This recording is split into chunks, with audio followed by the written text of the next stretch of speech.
I was doing my show one day, and there was a guy who was sitting in the corner, who is DJ John, who's one of the biggest DJs here. And they were launching a radio station called Homeboys here in Nairobi. So, we start talking, and I'm like, yo, listen, man, shout me, I'll come and do the breakfast show.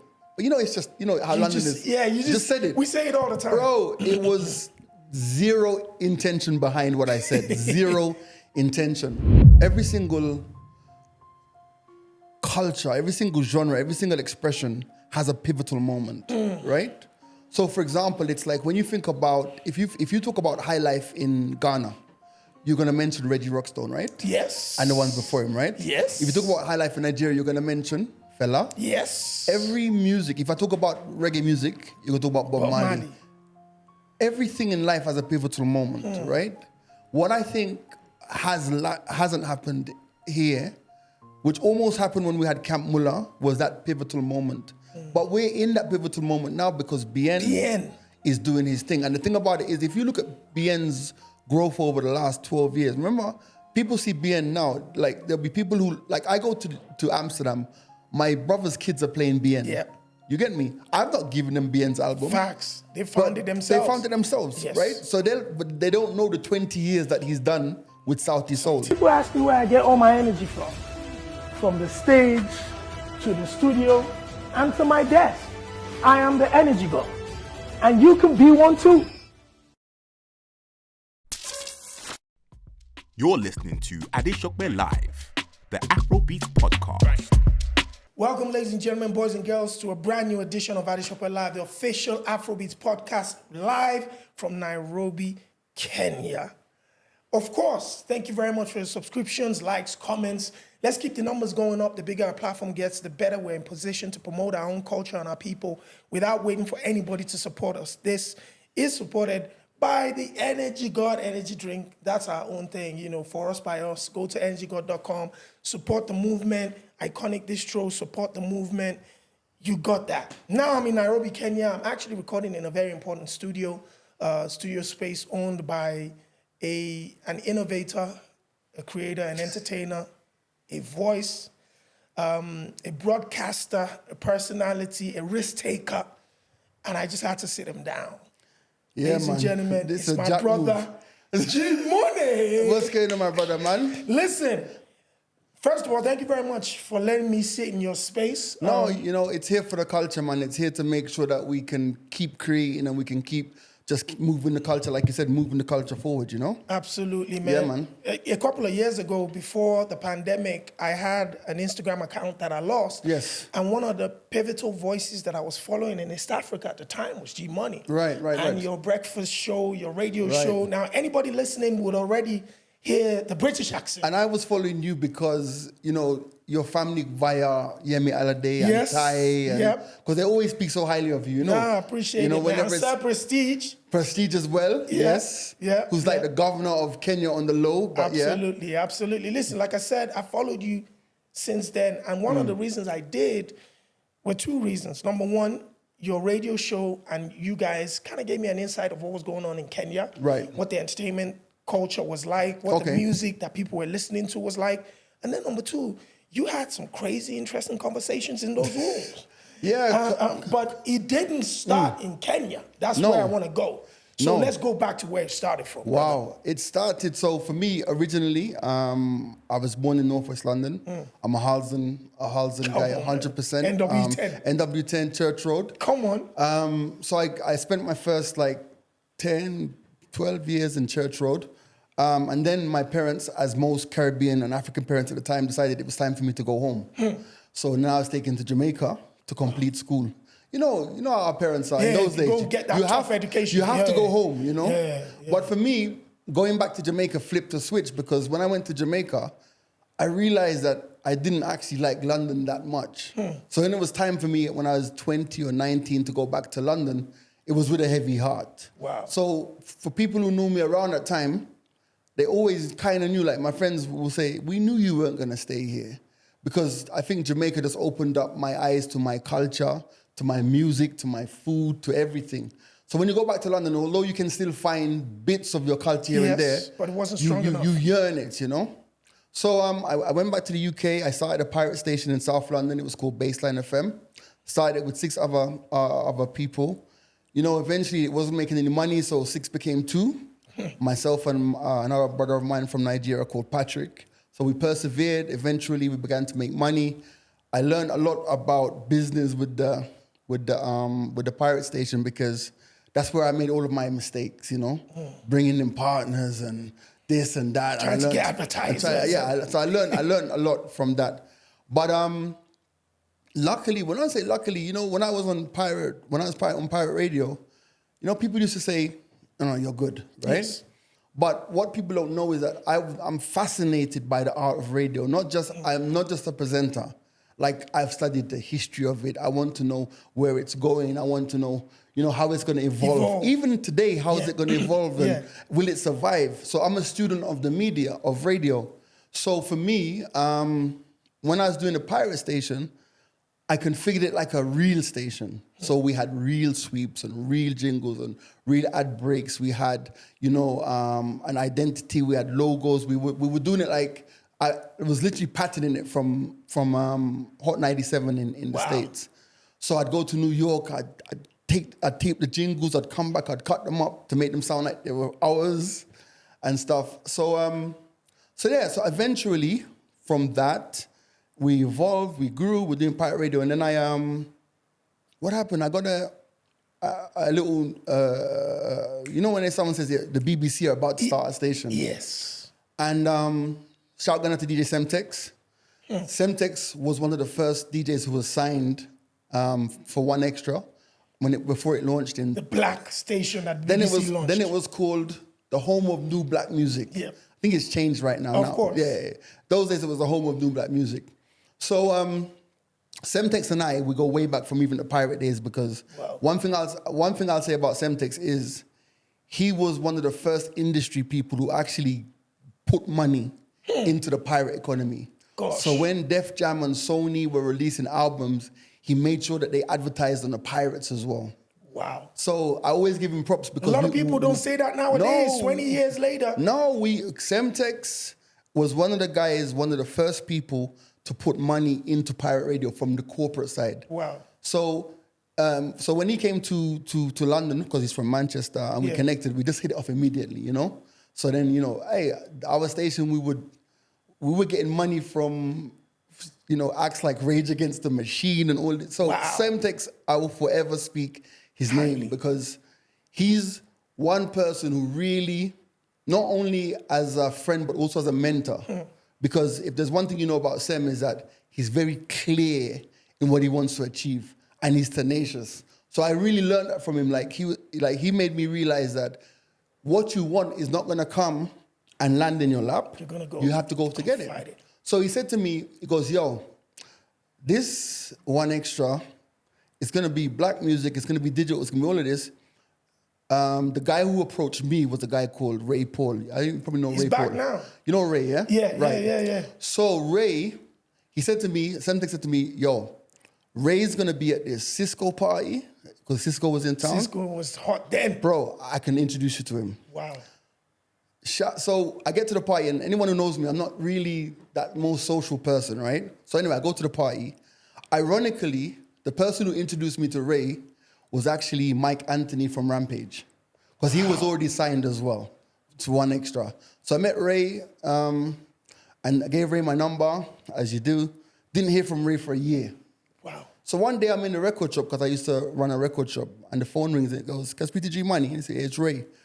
And he goes, "Yeah, do you like football?" And I'm like, "Yeah." He goes, "Come and see me." So I went to see Ray, and I always tell this story. I was wearing an Arsenal shirt. So I walked into the BBC, my first time in the BBC. Ray is also a big-time Arsenal fan. I walked into, it was in Yolden House in those days, before it moved to Broadcasting House. I walked in, Ray saw me in the Arsenal shirt. Love. He said, "You've got the job." Damn. Shout out to Ray. So he gave me a football show, Saturday afternoons. People knew me for music and presenting, but I was like, anywhere I can get in, let's just get in. Let me just get in, you know? So I got into, and by the way, you're getting a lot of, I don't do interviews, so this is different. This is very important. Yeah, I don't really do interviews, but yeah, this is it. So I was doing the Saturday afternoon show, myself and a guy called Simon Bell, who's now in Spain teaching scuba diving, by the way. Wow. I was the guy that every producer would call when their presenter couldn't do a show. To come and cover. To come and cover. Your voice. So I would get a phone call at energy. 8 o'clock in the morning and someone is like, yo, XYZ can't make it. Can you come in? I'm like, yo, I'm halfway dressed by the time the phone rings. So after a year, 2 years of doing the sports show, I now was moved to drive time. So now I'm doing drive time 5 days a week. Myself, On 1Xtra? On 1Xtra, yeah. God damn it. Yeah, was doing drive time. Did it for like, I think 2 years with Nisha. Shout out to Nisha. And then they had a magazine program which was like a hybrid between news and music. And then I moved to that show. It was called TXU at the time. It wasn't really the right fit for me, to be honest. Yep. But yo, It's an opportunity, man. We gotta get it. Yo, the money was good, bro. Like, Especially let's not at lie, that the time, money. BBC. Especially in that area, the money was good, you know. And it wasn't my exact fit, but I gave it my all, and and it opened up so many more doors because now I learned about news. So now, for example, Current affairs. Current affairs. You know, so through that, I got to host shows on the World Service. And now I started to pop up on all the different networks. So BBC Radio 5, World Service, Asian Network, all different, doing news stuff, right? So around that time now, 1Xtra's established itself and there's a change of management. Yeah. The original management guys are all moved on and moved out. When they change management, You they know how it change goes. presenters. So you mentioned Prestige. Yes. So during that whole change of management, I was doing my show one day, and there was a guy who was sitting in the corner, who is DJ John, who's one of the biggest DJs here, and they were launching a radio station called Homeboys here in Nairobi. So we start talking. And I'm like, yo, listen, man, shout me. I'll come and do the breakfast show. But it's just how London is. Yeah, you just said it. We say it all the time, bro. It was zero intention behind what I said. Zero intention. And I was introduced to him officially by Prestige. Yeah. So I always tell people Prestige is the reason I'm actually here. That connection there. Yeah.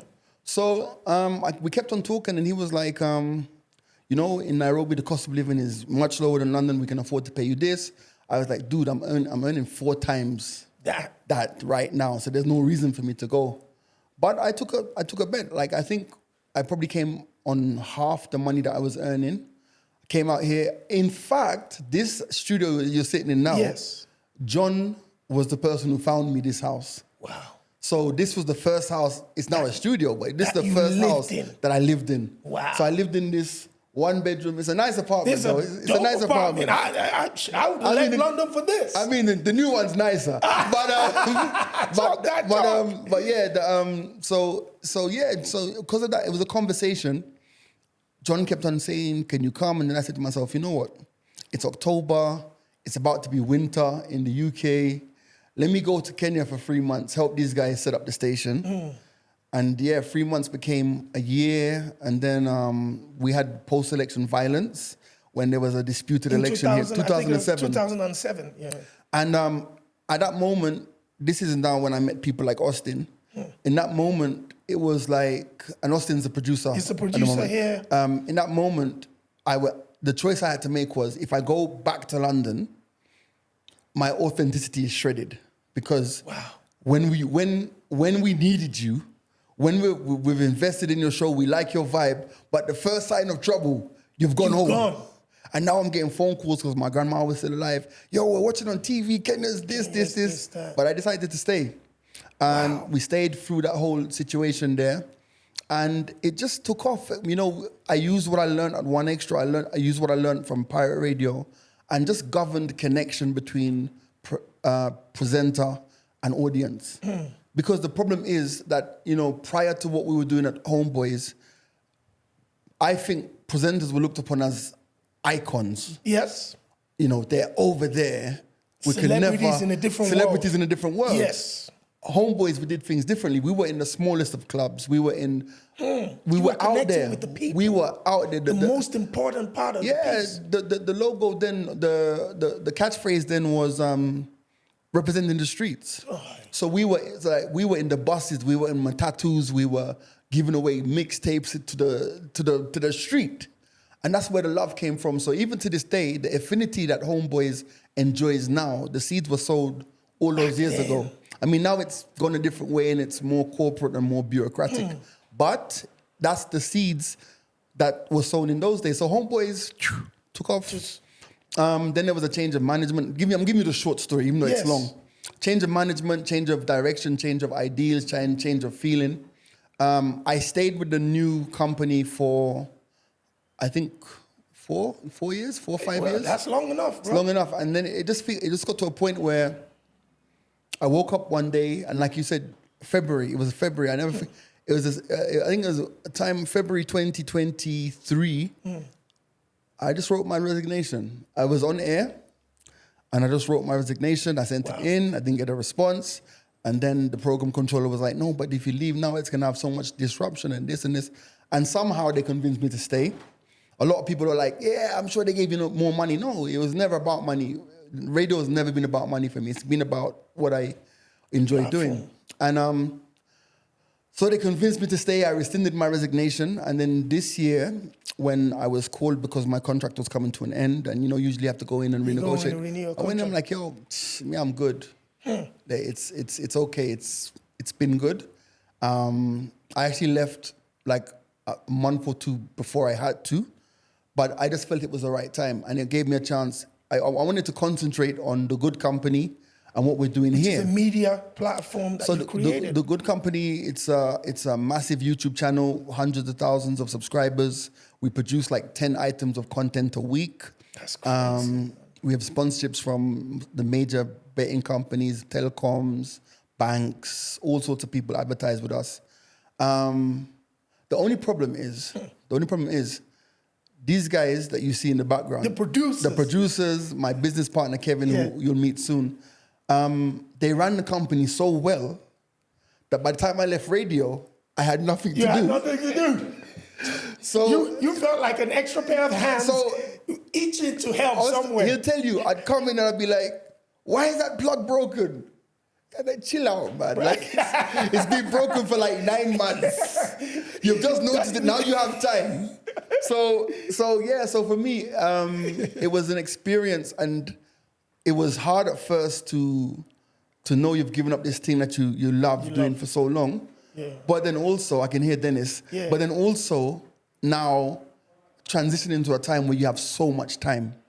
But then, God is good, and God said to me, like, yo, listen, embrace those free moments, man. Most people will never get a chance to have this level of time and freedom that you have. So I just embraced it, and we're here now, and it's a beautiful thing, and we're in the studio, and like sometimes I just come and sit in here and I look around, I look at the equipment, I look at what we've done, I look at where we've come from. When we got cameras, I didn't know anything about cameras. We bought all the wrong lenses. Wow. But now, it's such, God has been so faithful to the fact that now the company can now help the vision of others. Absolutely. So for example, everyone who's with us is here holistically, So like I mentioned Austin a lot, he was here, me and him went to buy the cameras. Then, Austin gave an intern a chance, and then the intern now is another editor that we have. Everything has just been so organic, and it's just God's grace that we've been able to impact lives outside of our own. Absolutely. And so it's funny. God's been good in our own lives as well. It's. I can see my business partner over. That's Kevin, by the way. Yes. I see my business partner smiling when I say that God has been good. God has been faithful.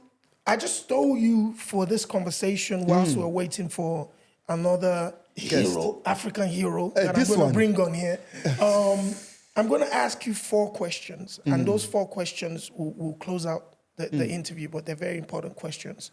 First one is the Jamaican British brother who moved to Kenya, Nairobi, and fell in love with the country, the people, and everything. And stayed. Talk to me about that. I think for me, like, I mentioned earlier in the conversation that you know, if I hadn't gone to live in Jamaica, I wouldn't have been able to have lived in Kenya.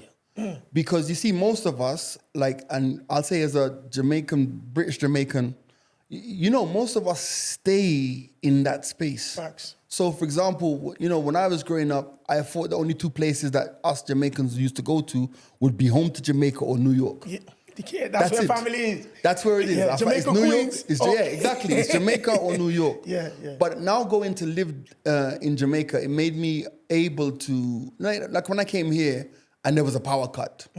No big deal. I've experienced this before. But you know, I can see people come from England and they come so highly strung. What do you mean the power is gone? I'm like, chill, see, it will come back. What's you know, at the end of the day, you know, the key thing I will say is that before my grandmother passed away and I went back to Jamaica, she said to me, you know, don't ever live in the UK again.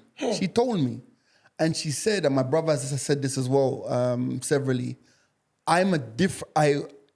living in Kenya made me a different person.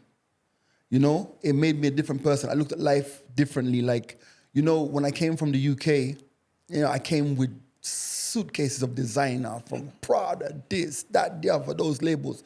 I came here, I realized it didn't mean anything. Facts. It meant nothing. You know, why am I wearing Prada sneakers in the industrial area that's full of dust? So it levels you and gives you a deeper understanding into finding your purpose and finding what life really means. So for me, it was just God. God sent Prestige into the room at that moment, because think about it. If I'd called in sick that day and not gone to work that day, I wouldn't be here. Facts. You know, so everything is just God, man. It's God's grace, man. And we give thanks, man. 2, you experienced the media in the UK from pirate radio, which was very instrumental in promoting black music and black culture, before ultimately being a part of one of the first, most powerful black media platforms in One Extra in the UK. You and I were speaking just before we sat down, where a lot of the iconic broadcasters and media personalities that we listened to at the time, who made such an incredible impact on our lives, promoting the music and the culture, seem to fade off after leaving the microphone on those radio platforms. And if we look at America, it's a different case. A lot of them continue to exist beyond that. What could you say to that? The problem is that we have in the UK, and I've said it, we can go back to the days of Choice FM and those stations before they were absorbed by Global, right? Capital, right? Yeah. The guys who were the gatekeepers then did not give other people opportunities. So, for example, it's very simple, and like I don't have to go into names and stuff, but the fact of the matter is, like, the people who gave people opportunities are still around. So I want to mention one name, someone like Jerry Bascom. Jerry Bascom does his annual trips to the Caribbean. He was on Choice FM, and he used to allow me to go. He was on the graveyard shift, the night shift. He'd allow me to go in and mix on his show. People like Commander B, they allowed people to go in, but the rest of the guys who have disappeared, they never gave young people opportunities. And longevity is not in you. Longevity is what you pass through. So so if you think about it now, I'll give you an example. Last weekend, I did a gig at a place in Nairobi called Mass House. Yes. It's a new venue. I went there. Yeah, Mass House, right? New incredible venue, right? Now, think about it. The guy who called me for that gig, I gave him a job 7-8 years ago at the radio station. Now he's calling me for a gig. He's putting money in your Longevity is who you put on. And I learned that from very, very early out. So for me, I've always seen part of my purpose is to open doors. And so when you talk about guys disappearing, you disappear because you have created in a silo.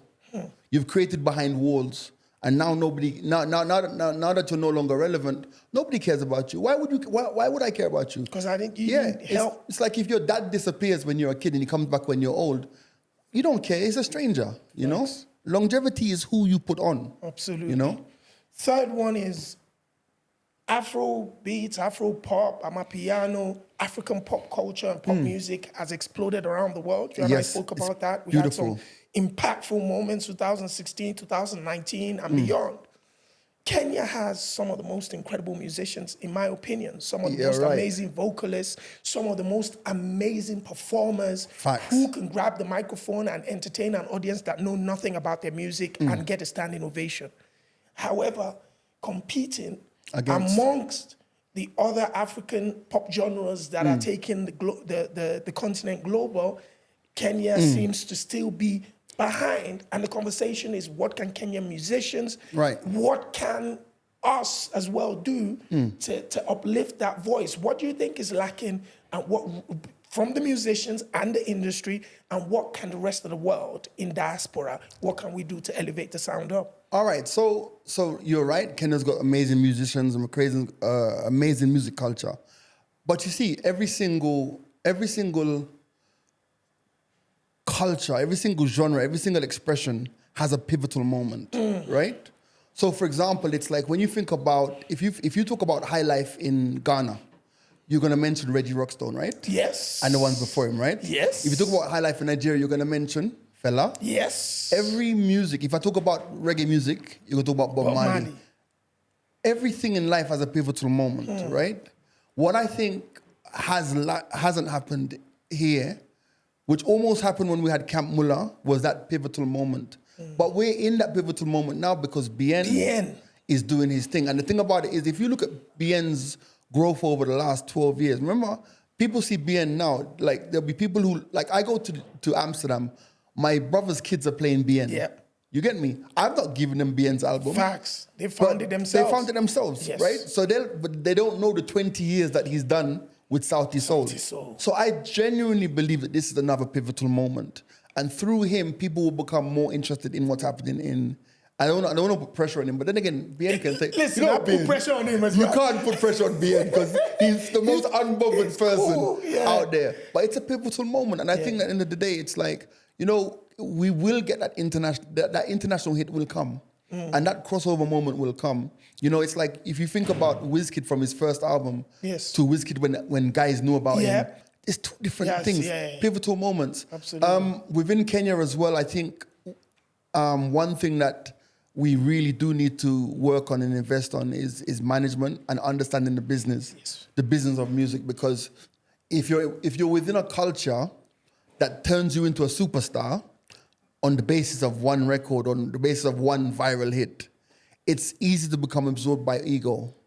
But the reality is the business of music requires management. It requires people who understand publishing. It requires structure. Media relations, PR.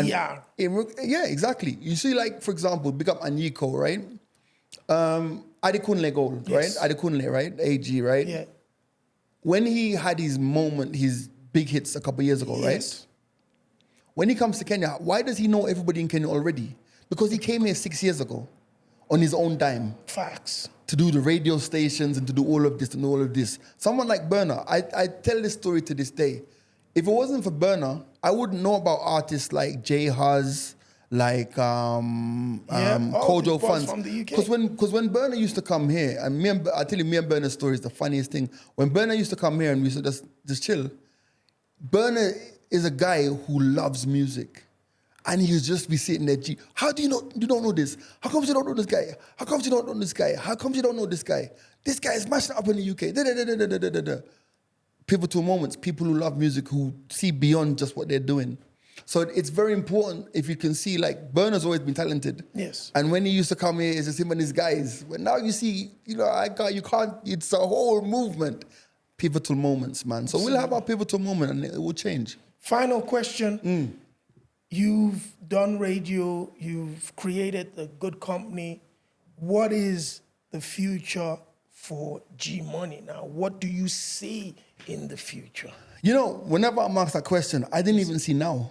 I didn't even see now. When I look back at my life, in terms of from the day I left Jamaica to go into the UK and just being this young teenager who loved radio, and then my uncle's best friend having a sound system who allows me now to play the music on the sound system, who now knows somebody else who wanted to start a pirate station, who connected me there, who then introduced me to Semtex around that time there, we get to One Extra around that time there, to leave to meet John at the studio, to get here to do radio, to meet my business partner Kevin, who when I speak about him, I speak about him with so much passion, because even we became friends by arguing about benches in the gym. Why are you always on your phone? And then we come down to the cafe. He's at the table, I'm at the table. What do? I build websites. Let's make me a website. I hate developers. He makes a website. I'm like, yeah, you're good at this. Let's start a business.